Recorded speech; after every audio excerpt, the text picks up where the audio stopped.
کرے یہ آیت جتنی بار میں نے پڑھی ہے نا, اب آپ اس کا ترجمہ سنیے گا. جب بھی پریشانی میں ہو کس سے مدد طلب کرنی ہے یار؟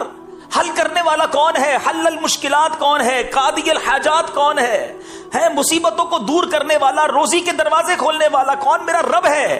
ارے جس نے حل کرنا ہے وہ اعلان فرما رہا ہے, اور اس کا اعلان سنو کیا ہے, جھوم جاؤ. اللہ فرماتا ہے اور جو اللہ سے ڈرے اللہ اس کے لیے نجات کی راہ نکال دے گا. نکلے گی راہ, آپ کو یقین. میں بہت ساری چیزیں بیان میں نہیں کر سکتا, مگر میں نے اپنی زندگی میں ایکسپیرینس کی ہیں. گھر بک گیا, گاڑیاں بک گئیں, گھر کا سونا بک گیا, بندہ روڈ پر آ گیا, وہ سوچ بھی نہیں سکتا تھا کہ میں پھر کھڑا ہو جاؤں گا. اللہ سے لو لگائے رکھی, اللہ نے پھر کھڑا کر دیا, پھر پہلے سے زیادہ عطا کیا. اس کی عقل دیکھیں نا, میری اور آپ کی عقل محدود ہے, اس کی عقل کام ہی نہیں کر رہی آج بھی, کہ میں تو سب کچھ لٹا بیٹھا تھا, آج پھر کیسے سب آ گیا. کیوں؟ اب اگلی آیت کا جز پڑھیے, اور اسے وہاں سے روزی دے گا جہاں اس کا گمان نہ ہو. آپ کی امیجنیشن نہیں ہوگی, اللہ ادھر سے دے گا, گمان بھی نہیں ہوگا. اور اللہ فرماتا ہے جو اللہ پر بھروسہ کرے تو وہ اسے کافی ہے. اللہ کافی ہے, بھروسہ کرو اس پر. پرابلم یہ ہمیں سب پر بھروسہ ہے, ہمیں کسی اور ادارے پر بھروسہ ہے, ہمیں کسی اور شخصیت پر بھروسہ ہے, ہمیں کسی دوست پر بھروسہ ہے. یار یہ میرا ہاتھ پکڑ لینا, میرے مسئلے حل کر دے گا, یہ میرے پیچھے کھڑا ہے, میرا پرابلم سالو ہو جائے گا, میں اس ادارے میں چلا جاؤں میرے مسائل سارے حل ہو جائیں گے. کیوں؟ تمہیں سب پر بھروسہ ہے, اپنے رب پر بھروسہ نہیں ہے. جس دن رب پر بھروسہ کر لیا نا, اس دن طبیعت ہری بھری بھری ہری ہو جائے گی. اللہ کے فیصلوں پر یقین کرنا آ گیا, مشکلیں آسان ہو جائیں گی. حالانکہ بچپن سے ایک جملہ سنا ہے, دانے دانے پہ لکھا ہے کھانے والے کا نام. سنا ہے نا؟ ایمان کیوں نہیں ہے آپ کا؟ میرا رزق جو ہے نا وہ موت کی طرح مجھے اور آپ کو تلاش کر رہا ہے, مل کر رہے گا. اللہ تعالیٰ نے قرآن مجید میں ارشاد فرمایا نا, سبحان اللہ. آیت قرآن ایک اور آپ کو سناتا ہوں کہ ہم سب کا رزق کیسے لکھا ہوا ہے. اللہ تبارک و تعالیٰ قرآن مجید فرقان حمید میں اس نے وعدہ فرما لیا ہے, وَمَا مِن دَابَّةٍ فِي الْأَرْضِ إِلَّا عَلَى اللَّهِ رِزْقُهَا. ترجمہ کنز ایمان, اور زمین پر چلنے والا کوئی ایسا نہیں ہے جس کا رزق اللہ کے ذمہ کرم پر نہ ہو. صرف میں نہیں, چونٹیاں, مکوڑے, سانپ, بچھو, جانور, مچھلیاں, ایوری تھنگ. ماں کے پیٹ میں بچے کو رزق پہنچانا اس کی ذمہ داری. بڑا پیارا جملہ کتابوں میں لکھا, وہ چونٹی کو کن اور ہاتھی کو من ہے, وہ رب عطا فرماتا. جس کو جتنا چاہیے, ہاتھی کو من چاہیے ہوتا ہے, چونٹی کو دانا چاہیے ہوتا ہے, سب کو وہ رب عطا فرماتا. وعدہ اس نے کیا ہے.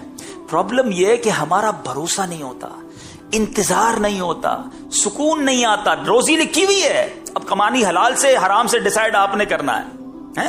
یہ اب آپ کے اوپر ہے کہ کیسے کمانی ہے. جلدی کر کے حرام سے کما لیں. اچھا, امام اہل سنت مولانا شاہ امام احمد رضا خان علیہ رحمت الرحمان سے اسی طرح کا سوال ہوا کہ حضور یہ بتائیں کہ یہ جو کہا جاتا ہے دانے دانے پہ لکھا ہے کھانے والے کا نام, یہ ٹھیک ہے؟ کمال جواب دیا میرے امام نے. اعلیٰ حضرت فرماتے دانے دانے پہ نہیں, دانے کے ہر حصے پر. اور اس کو ڈیفائن کتنے پیارے انداز میں کیا. آپ کو پتا ہے چاول, گندم, روٹی بنتی ہے, اس کی آٹا بن جاتا ہے. اب ایک گندم کا دانہ ہے, وہ روٹی میں اس کا آٹا بنا, تو وہ پورے ایک دانے کے ذرے تو ایک ساتھ نہیں رہے, ڈسٹریبیوٹ ہو گئے. اچھا, پھر ایک روٹی, اس کے بھی ہم بازو کا 4 ٹکڑے کرتے ہیں, ایک میں نے آپ کو دیا, ایک آپ کو دیا, تو ہو سکتا ہے ایک دانے کا ایک ذرہ ان کے پاس چلا گیا, ایک ان کے پاس چلا گیا. اعلیٰ حضرت فرماتے جس ذرے کو آپ نے کھانا ہے اس پہ بھی آپ کا نام لکھا ہوا ہے. اور پھر ایک واقعہ سنایا اعلیٰ حضرت نے, کتاب میں لکھا, کمال. یقین کریں اگر دل کے کانوں سے سنیں نا یہ واقعہ. اعلیٰ حضرت لکھتے ہیں کہ ایک بنگالی تاجر تھا. بنگالی چاول زیادہ کھاتے ہیں, کہتے بنگالی تاجر تھا, تو اس نے ایک بار کھانا کھا رہا تھا, تو کھانا کھاتے ہوئے اسے زور کی چھینک آئی, تو ایک چاول کا دانہ اس کے سر میں جا کے پھنس گیا. یہاں پر پیسے والا تھا, تاجر تھا, بڑا علاج کروایا, کسی طرح یہ دانہ نکل جائے, دانہ نہیں نکلا. کئی سال گزر گئے, دانہ گویا اندر فکس ہو گیا تھا. کہتا ہے بہت عرصے کے بعد اعلیٰ حضرت فرماتے ہیں وہ بنگالی تاجر حرم شریف گیا, حج پر یا عمرے کی حاضری پر. وہ بنگالی تاجر مکہ پاک پہنچا, جیسے ہی کعبے کا دیدار کیا, زور کی چھینک آئی. وہ دانہ جو کئی سالوں سے یہاں پھنسا تھا وہ حرم کے فرش پر گرا. جیسے ہی گرا, ایک کبوتر آیا, اٹھا کر وہ دانہ لے کر چلا گیا. اعلیٰ حضرت نے فرمایا اس کبوتر کا رزق لکھا تھا, یہ دانہ سنبھال کے گھومتا رہا, جس کا رزق تھا اس کو پہنچایا گیا. اب جب دانے پر بھی میرا نام لکھا ہے تو کدھر سے میں پھر حرام کماؤں؟ کیوں کماؤں؟ کیوں شارٹ کٹ اختیار کروں؟ مجھے مل کر رہنا ہے. بس صرف یقین ہونا چاہیے. میں نے آپ کو قرآن کی آیت سنائی نا, یہ یاد کر لو. اللہ ایسی جگہ سے روزی دے گا جہاں سے تمہارا گمان بھی نہ ہوگا. اب ایک اور حدیث پاک سنیے. نبی پاک علیہ الصلوۃ والسلام فرماتے ہیں اگر تم اللہ پر بھروسہ کرو جیسے اس پر بھروسہ کرنے کا حق ہے. اللہ, یہ جملہ کتنا پیارا ہے. ڈیفینیشن بھروسہ تو ہم سب کو ہے, ہم کہتے ہیں نہیں بھی اللہ پر بڑا بھروسہ ہے. حق کیا ہے, یقین کتنا ہے, بلیف کتنا ہے. بس یہ یاد رکھو, نبی پاک فرماتے ہیں اگر تم اللہ پر بھروسہ کرو جیسا بھروسہ کرنے کا حق ہے تو وہ تمہیں اس طرح رزق عطا فرمائے گا جیسے پرندے کو عطا فرماتا ہے. وہ صبح کے وقت خالی پیٹ نکلتا ہے اور شام کو سیر ہو کر لوٹتا ہے. یعنی پرندوں کو تو کبھی بھی ہم نے نہیں دیکھا کہ گھونسلوں میں کوئی کبٹ بنی ہوئی ہو. کبھی دیکھا اپنے بکرے کو کھانا کھلایا ہو اور کھانا اس نے دوپہر کا کھانے کے بعد ٹوکری کھینچ لی ہو کہ بھائی رات کے لیے سنبھالوں گا. بھائی رات کو کیا ملے گا, چارہ نہیں آیا تو یہ اس کو نہیں ہوتی فکر کہ دوپہر کو جو ملا باقی جس نے دوپہر کو کھلایا وہی رات کو کھلائے گا. صبح گھونسلے سے نکلتے ہیں سارے پرندے, کروڑوں پرندے, پتہ نہیں ہوتا شام کیسے آئیں گے. اللہ سب کو رزق دیتا ہے, سب پیٹ بھر کر واپس آتے ہیں, مگر وہ کل کے لیے گھونسلے میں کہیں بچاتے نہیں. اللہ پر بھروسہ.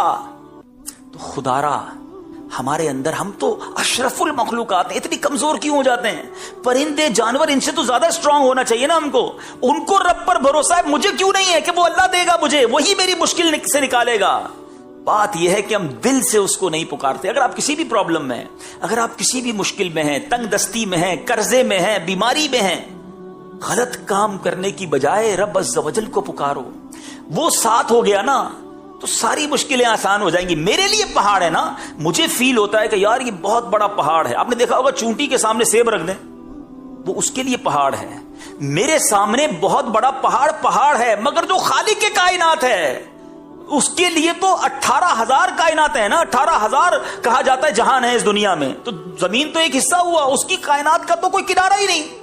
اس کے لیے میری مشکل, اس رب کی شان تو شان ہے. رب کے محبوب کے بارے میں اعلیٰ حضرت فرماتے ہیں نا, تنکا بھی ہمارے تو ہلائے نہیں ہلتا ہے. آقا تنکا بھی ہمارے تو ہلائے نہیں ہلتا, تم چاہو تو ہو جائے ابھی کوہ محن پھول. محن کہتے ہیں مصائب کو, پریشانیوں کو. یا رسول اللہ ہمارے لیے تو تنکا بھی ہٹانا مشکل ہے, آپ چاہیں تو یہ مصیبتوں کے پہاڑ بھی پھول بن جائیں.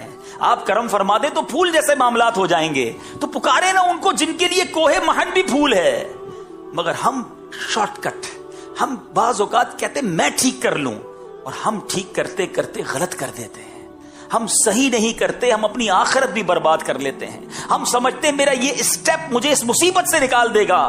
وہ شاید ہمیں دنیا کی مصیبت سے تو نکال دے مگر اخروی مصیبت میں ڈال دیتا ہے. وہ اللہ کی ناراضگی والے معاملات میں ہم پڑ جاتے ہیں. میں جانتا ہوں, یقین کریں میں جانتا ہوں, میری فیملی ممبر کی میں آپ کو بات کر رہا ہوں اس لیے کہ آپ کو اندازہ ہو جائے. کروڑ پتی ہیں, اتنا اللہ نے نوازا ہے, مگر میں اس گھر کے کرب کو جانتا ہوں کہ اس شخص کے بھری جوانی میں دونوں گردے فیل ہو گئے. میں اس کرب کو جانتا ہوں, میں اس کیفیت کو روز, میں بہت میرے قریبی ریلیشن ہے, اللہ نے بہت نوازا ہے, اگر گردے ہی نہیں ہیں, ہفتے میں 3 دن ڈائلیسس, بندے کی آدھی لائف تو ہاسپٹل میں گزر گئی نا. پیسہ بہت ہے, میں آپ سے پوچھتا ہوں میرے گردے سلامت ہیں, یہ بڑی نعمت ہے, یا میرے بینک بیلنس میں 10 کروڑ ہیں اور دونوں گردے فیل ہیں؟ اپنے آپ سے پوچھو. پرابلم یہ ہے ہم نے لائف کی لگژریز کو پیسوں سے تولا ہے, ہم نے سہولتوں کو سمجھا ہے کہ یہی زندگی کا سب کچھ ہے. ایسا نہیں ہے. سکون سب سے بڑی چیز ہے. اگر آپ کے بچے فرما بردار ہیں اور آپ کے بینک میں پیسے نہیں ہیں, مگر آپ کے بینک میں کروڑوں روپے ہیں اور آپ کے بچے نافرمان ہیں, پوچھو ان والدین سے کہ وہ پیسے کو محبت کر رہے ہیں یا بچوں کی نافرمانی پر رو رہے ہیں. نہیں نیند آتی یار. جس کے بچے شرابی, کبابی, جواری, جس کی وجہ سے روزانہ ماں باپ مرتے ہوں اور جیتے ہوں, پیسہ کیا چیز ہے اس کے آگے؟ کئی نعمتیں ایسی ہیں جن کا مول نہیں ہے. اور حرام کا راستہ اختیار کر کے یاد رکھنا, ایک بات ہمیشہ یاد رکھنا, مشکل تھا آپ کے لیے, مشکل تھا ان سب کے لیے, اور کمال کیا انہوں نے جنہوں نے حرام چھوڑ کر حلال اختیار کر لیا. مگر یاد رکھنا جس دن کوئی حرام میں پڑ گیا نا, پھر واپس آنا بہت مشکل ہوتا ہے. بڑا شاندار اسٹیپ زندگی میں ان لوگوں نے اٹھایا. میں سلام پیش کرتا ہوں انہیں. مجھے اندازہ ہے اس بات کا کہ جو حرام کما رہا تھا, بڑھ زیادہ کما رہا تھا, چانسز تھے, اس نے وہاں سے اپنے آپ کو نکالا ہمت کر کے اور حلال کی طرف آیا. میں جانتا ہوں بہت سارے ایسے لوگوں کو جانتا ہوں جو حرام کما رہے ہیں, نہیں نکل پا رہے, ایسا سود نے جکڑ لیا ہے، ایسا حرام نے جکڑ لیا ہے، ایسا قرضوں نے جکڑا ہوا ہے، ہمت ہی نہیں ہو پا رہی کہ یار یہ نکلوں کیسے، غلط کر رہا ہوں، حرام کر رہا ہوں، نہیں نکل پا رہے، کیونکہ وہ پنجے گاڑ لیتا ہے، شیطان کب چھوڑے گا؟ لیکن اس سے بڑا بدنصیب کون ہوگا کہ جو حلال کماتے کماتے حرام کے دریا میں جا کر گر گیا، پھر شاید زندگی میں موقع نہ ملے باہر نکلنے کا۔ کبھی ایسی غلطی مجھے اور آپ کو نہیں کرنی چاہیے، بلکہ اگر مجھ میں یا آپ میں یا مدنی چینل کے ناظرین میں کوئی ایسا ہے جو حرام روزی کما رہا ہے، خدا را میرے بھائی میں آپ کو مشورہ دیتا ہوں، ہمت کرو، خدا کے واسطے ہمت کرو، آ جاؤ حلال روزی کی طرف آؤ۔ حلال تھوڑا بھی بابرکت ہوتا ہے، حرام زیادہ بھی بربادی لاتا ہے۔ مجھے وہ جملہ نہیں بھولتا، ایک واقعہ کئی بار میں سنا بھی چکا ہوں، شاید آپ نے بھی سنا ہوگا۔ ایک بار ایک مبلغ دعوت اسلامی اٹلی میں گئے، بیان کیا حلال روزی پر۔ ایک صاحب ملے، بڑی نمناک آنکھیں تھیں، آنکھوں میں آنسو تھے، کہا اکیلے میں بات کرنی ہے۔ مبلغ نے کہا ٹھیک ہے آئیے بات کرتے ہیں۔ اس نے کہا کہ حضور میں آپ کی بیان سے ذہن تو بن گیا ہے کہ حرام نہیں کمانا، مگر مجبوری یہ ہے کہ میں اپنے اسٹور پہ شراب بیچتا ہوں۔ شراب بھی بکتی ہے، اور بھی آئٹمز ہیں، مگر شراب بھی بکتی ہے۔ مگر ہمارے ملک کا مسئلہ یہ ہے کہ اگر شراب نہ بیچے تو اسٹور چلتا ہی نہیں، اسٹور کے خرچے ہی پورے نہیں ہوں گے، بچوں کے لیے کیا کماؤں گا؟ میں چاہتا ہوں چھوڑ دوں حضور، بس میں نے ذہن بنا لیا ہے، آپ مشورہ دیں میں کیسے چھوڑوں؟ اگر میں نے چھوڑ دیا تو پیسے ہی پورے نہیں ہوں گے، کرایہ ہی نہیں نکلے گا گھر کا۔ یہ وہ لوگ مثالیں دیتے ہیں جو دنیا میں حرام کما رہے ہوتے ہیں نا بیچارے، وہ یہ سوچ رہے ہوتے ہیں۔ اس مبلغ نے ایک ہی جملہ کہا کہ ایک بات بتاؤ، روزی دینے والا کون ہے؟ اس نے کہا اللہ۔ کہ تم اللہ کی نافرمانی کر رہے ہو، اللہ روزی دے رہا ہے، کیا فرما برداری کرو گے وہ روزی بند کر دے گا؟